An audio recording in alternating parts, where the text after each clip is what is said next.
Assalamualaikum warahmatullahi wabarakatuh. Halo semuanya, perkenalkan nama saya Sifina Zaki dari kelas 10 UL 1. Kali ini saya akan menjelaskan apa yang sudah saya dapat di mata pelajaran Pendidikan Pancasila di semester ini. Satu atau bab 1 yaitu pengenalan konstitusi dalam pengamalan hidup sehari-hari. Konstitusi merupakan pernyataan tentang bentuk atau aturan suatu negara yang dipersiapkan sebelum atau sesudah berdiri sebuah negara.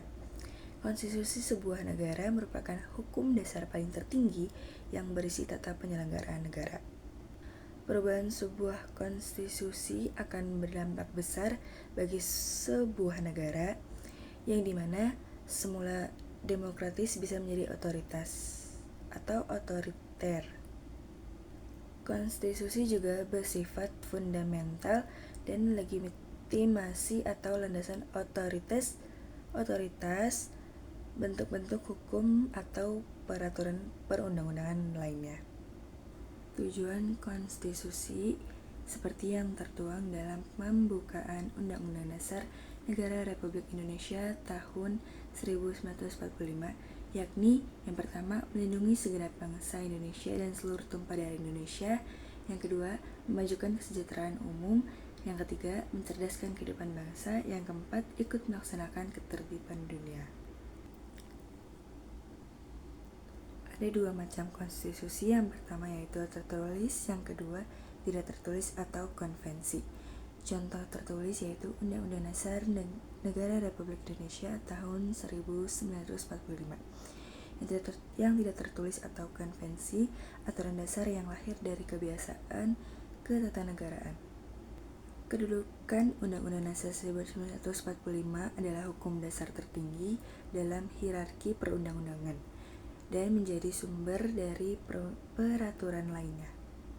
Undang-Undang 1945 disahkan pada tanggal 18 Agustus 1945 oleh PPKI.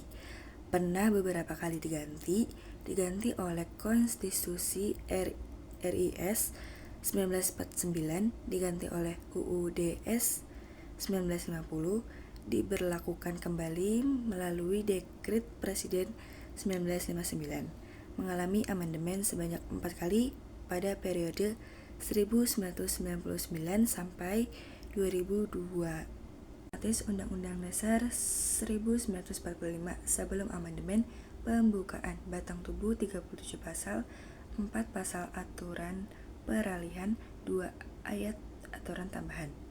Setelah amandemen pembukaan tetap 4 alinea, batang tubuh 21 bab, 73 pasal, 170 ayat, 3 pasal peraturan peralihan, 2 ayat aturan tambahan. Dasar amandemen UUD 1945. Yang pertama, menegaskan negara berdasarkan hukum dan perlindungan HAM. Yang kedua, mengatur mekanisme pengangkatan atau pemberhentian pejabat negara. Yang ketiga, menerapkan sistem check and balance antar lembaga. Yang keempat, menegaskan bahwa semua lembaga negara sejajar kedudukannya di bawah UUD. UUD 1945 dalam kehidupan sehari-hari. Pasal 27 hak dan kewajiban warga negara, pasal 28A sampai 28J hak asasi manusia, pasal 29 agama, pasal 30 bela negara, pasal 31 sampai 32 pendidikan dan kebudayaan, pasal 33 sampai 34 ekonomi dan kesejahteraan sosial. Unit kedua yaitu pengenalan norma dalam kehidupan sehari-hari. Definisi norma adalah aturan atau ketentuan yang mengikat kelompok masyarakat, berfungsi sebagai panduan, tatanan, dan ukuran untuk menilai tingkah laku. Ada 4 jenis norma, yaitu yang pertama, susila, bersumber dari hati nurani. Yang kedua, sosial, bersumber dari masyarakat. Yang ketiga yaitu agama, bersumber dari ajaran agama. Yang keempat, hukum, bersumber dari peraturan resmi negara. Tujuannya adanya norma yaitu menciptakan kehidupan yang harmonis, saling menghormati dan saling menolong. Ada 2 wujud norma, yang pertama yaitu tertulis atau perundang-undangan. Yang kedua tidak tertulis atau adat dan tradisi. Sanksinya, pelanggaran norma akan mendapatkan ganjaran atau reward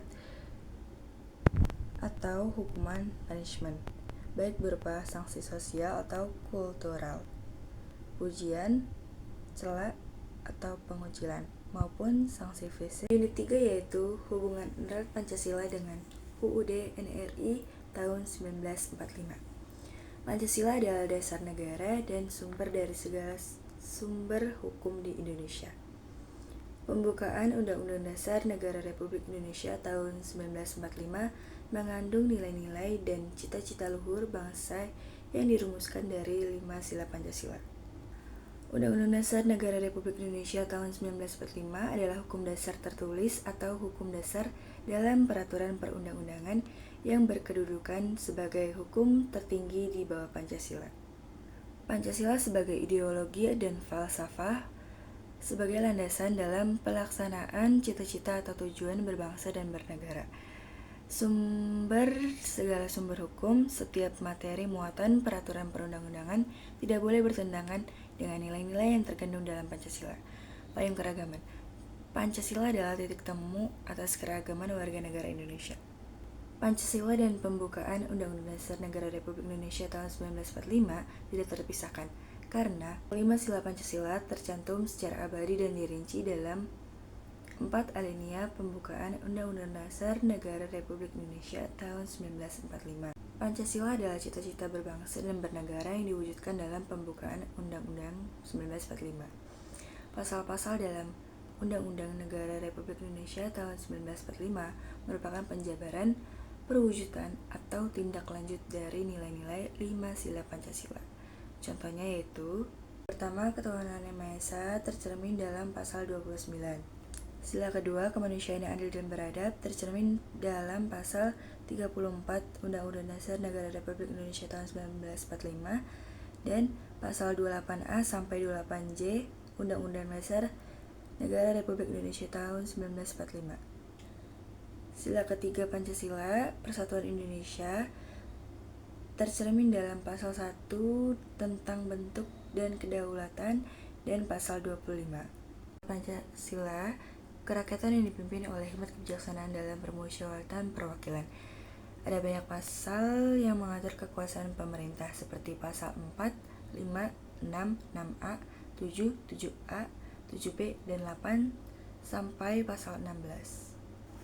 Sila kelima Pancasila, keadilan sosial bagi seluruh rakyat Indonesia tercermin dalam pasal 33 dan 34 tentang perekonomian nasional dan kesejahteraan sosial.